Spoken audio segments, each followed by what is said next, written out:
My dear friends, my dear masters and my dear gods, எல்லோருக்கும் வணக்கம். தினமும் ஏதோ ஒரு குழப்பம், ஏதோ ஒரு விஷயத்தில் தவறுகள் செய்கிறோம். திரும்பி இந்த மாதிரி செய்யக்கூடாது அப்படின்னு சொல்லி நினைக்கிறோம்.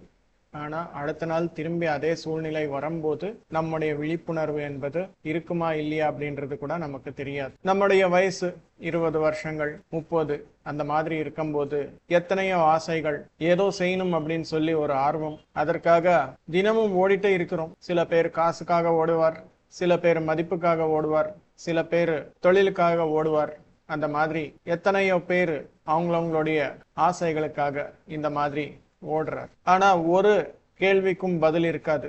எதற்காக ஓடுறாரு, இந்த நோக்கத்தின் சிறப்பு என்ன, எதுவுமே தெரியாம அப்படியே ஓடுறார். ஆனா கடைசி காலத்தில் நமக்கு நம்முடைய வாழ்க்கையை திரும்பி பார்க்கும் போது 20 வயசு 30 வயசு 40 வயசுல நாம் என்னென்ன பண்ணிருக்கிறோமோ அது எல்லாம் பார்க்கும்போது ஒரு சிரிப்பு வருது. நானா இவ்வளோ கஷ்டப்பட்டேன், நானா இவ்வளவு ஓட்டேன், எதுக்காக இந்த மாதிரி செய்தேன். அந்த 20 வயசு 30 வயசு 40 வயசு அந்த நேரத்துல எல்லாமே அன்போட வாழ்க்கையே வாழ்கலையே, ஒருத்தர் மேலேயும் கருணை காமிக்கலையே. நானு என்னுடைய நண்பர்களாகட்டும், என்னுடைய குடும்ப உறுப்பினர்களாகட்டும், என் மேலே ஆகட்டும், அந்த கருணை என்பது நான் காமிக்கவே இல்லையே, அது ஒரு வாழ்க்கையா நான் வாழ்ந்தது அப்படின்னு சொல்லி நிறைய பேர் நினைப்பார். கடைசி காலத்து சரி பண்ணிக்கலாம் அப்படின்னு சொல்லி நினைக்கும் போது அவர்கிட்ட நேரமும் இருக்காது, சக்தியும் இருக்காது. அதற்காக மை டியர் மாஸ்டர்ஸ், நாம செய்ய வேண்டியது 4 பேர் நன்மைக்காக என்ன செய்ய முடியுமோ அது செய்தாலே போதும். அது மனிதனாக இருக்கலாம், ஒரு விலங்காக இருக்கலாம்,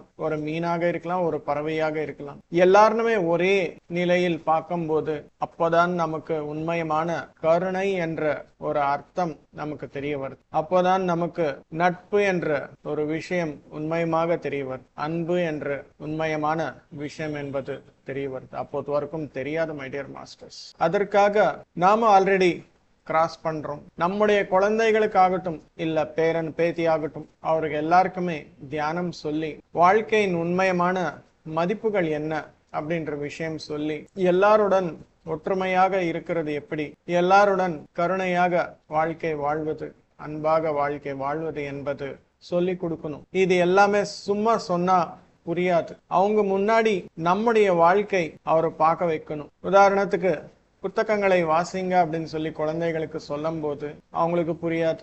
நாம புத்தகங்களை வாசிச்சால் அந்த புத்தகங்களை இந்த மாதிரி படிக்கணுமோ அப்படின்னு சொல்லி தெரிந்தா மட்டுமே அவருடைய கையில புத்தகத்தை எடுத்து வாசிக்க ஆரம்பிப்பார். அதே மாதிரி தியானமாகட்டும், எல்லாருடன் நண்பனாக இருக்கிறதாகட்டும், எல்லாருடைய ஒரு கருணையுடன் இருக்கிறதாகட்டும், எல்லாருமே அனைத்து உயிரினங்களும் ஒரே நிலையில் பார்க்கறதாகட்டும், நீங்க தான் உங்களுடைய குழந்தைகளுக்கு ஒரு எடுத்துக்காட்டாக இருப்பீர். ரொம்ப சின்ன குழந்தைகளுக்கு தாயாகட்டும் தந்தையாகட்டும், வீட்டுல இருக்கிற தாத்தா ஆகட்டும் பாட்டி ஆகட்டும், அவருக்கு யார் அப்படின்னு சொல்லி தெரியாது. உங்கள்னு ஒரு விஸ்வரூபமாக பார்ப்பார். அதற்காக மை டியர் மாஸ்டர்ஸ், நம்மை நாம முதலில் சரி பண்ணிக்கணும். அதற்கு அப்புறம் 4 பேர் நன்மைக்காக என்ன செய்யணுமோ அது செய்தால் ஆட்டோமேட்டிக்கா இந்த உலகமே மாறுவதற்கு வாய்ப்புகள் இருக்கு. கடைசி காலத்தில் வரும்போது ரிக்ரெட் பண்ணா ஒண்ணும் நடக்காது, எதுவும் கிடைக்காது,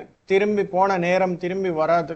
அதற்காக வாழ்க்கையை மதிப்புகளுடன் தைரியமாக சுதந்திரமாக வாழ்க்கை வாழணும். Before it is too late. நாம எத்தனை பேருக்கு நம்முடைய வாழ்க்கையை எடுத்துக்காட்டாக இருக்கும், இன்ஸ்பிரேஷனாக இருக்கும் என்ற பார்த்துக்கணும். அப்போதான் நம்முடைய வாழ்க்கைக்கு ஒரு அர்த்தம், ஒரு மதிப்பு, ஒரு கம்ப்ளீட்னஸ் அப்படின்றது கிடைக்கும் மை டியர். கடந்த நேரம் போய்விட்டது, அதை பத்தி யோசிக்காமல் திரும்பி எப்போத்திலிருந்து ஆரம்பிக்கணும் அப்படின்னு சொல்லி யோசிக்காமல் இப்போத்திலிருந்து இந்த நேரத்திலிருந்து நமக்கு என்ன தேவையோ அதற்காக இல்லாமல் இந்த உலகத்திற்காக, இந்த உலக நன்மைக்காக, அனைத்து உயிரினங்களுடைய நன்மைக்காக யோசிக்கணும். அதற்காக என்னென்ன செய்யணுமோ அதெல்லாம் செய்தால் நமக்கு கிடைக்க வேண்டியது கண்டிப்பா கிடைக்கும். நம்ம பற்றி நாம யோசிக்காமல் அப்படின்னா நமக்கு எவ்வளவு தேவையோ அவ்வளவு இருந்தா போதும். சாப்பிட்றதுக்கு உணவு, நமக்காக துணி, இருக்கிறதுக்காக ஒரு சின்ன வீடு, இந்த அளவுக்கு ஒரு சின்ன ரிக்குவயர்மெண்ட்டுடன் நாம இருந்தால் நம்முடைய நேரத்தை, நம்முடைய ஆற்றலை, நம்முடைய தியான சக்தியை அனைத்தும் இந்த உலகத்திற்கு கொடுக்கும்போது அட்லீஸ்ட் இந்த உலகத்திற்கு ஒரு துளி ஆகட்டும், ஒரு கடுகளுக்கு ஆகட்டும் நம்ம மூலமா நல்லது நடந்தால் அது போதுமே. அந்த விதமாக தான் மதர் தெரேசா ஆகட்டும், காந்தி அடிகளாகட்டும், ரவீந்திரநாத் டாகோர் ஆகட்டும், கௌதம புத்தர் ஆகட்டும், கிருஷ்ணர் ஆகட்டும், இவங்க எல்லாமே செய்தார். அதே போல் நாமும் அவங்களுடைய வழிகாட்டியில் நம்முடைய வாழ்க்கை எத்தனை பேருக்கு இன்ஸ்பிரேஷன் கொடுக்க முடியுமோ அந்த மாதிரி வாழ்க்கையை வாழணும். நம்ம பார்த்தாக்கா இவங்க தியானத்தில் சிறந்தவர், இவங்க எத்தனையோ பேருக்கு நன்மை செய்தார் அப்படின்னு சொல்லி 4 பேர் நம்ம பார்த்த உடனே ஞாபகம் வரணும். அதுதான் லெகசி அப்படின்னு சொல்லுவாங்க. நாம இல்லாத நேரத்திலையும் நம்ம பற்றி பேசும்போதாகட்டும், நிறைய பேர் பேசும்போதாகட்டும், நாம கொடுத்த புத்தகங்களை வாசிக்கிறதாகட்டும், நாம காமிச்ச அந்த வழிகாட்டுதலில் சில பேர் நடந்தால் உங்களுடைய வாழ்க்கை பரிபூர்ணமாக நீங்க வாழவே இருக்கு அப்படின்னு சொல்லி அர்த்தம் மை டியர் மாஸ்டர்ஸ். அந்த விதமாக வாழ்க்கையை வாழணும் அப்படின்னா அவ்வளவு சுலபமான விஷயம் கிடையாது. அதற்கு டெடிகேஷன் என்பது இருக்கணும், நிறைய முயற்சி என்பது பண்ணணும். எல்லோரும் தியானம், சுவாத்தியாயம், சத் சங்கம் என்பது செய்யணும். அப்போதான் இதற்கு தேவையான ஞானம், இன்ஸ்பிரேஷன் அனைத்தும் நமக்கு கிடைக்க முடியும் masters. Thank you my dear masters. எல்லோருக்கும் வணக்கம், நன்றி.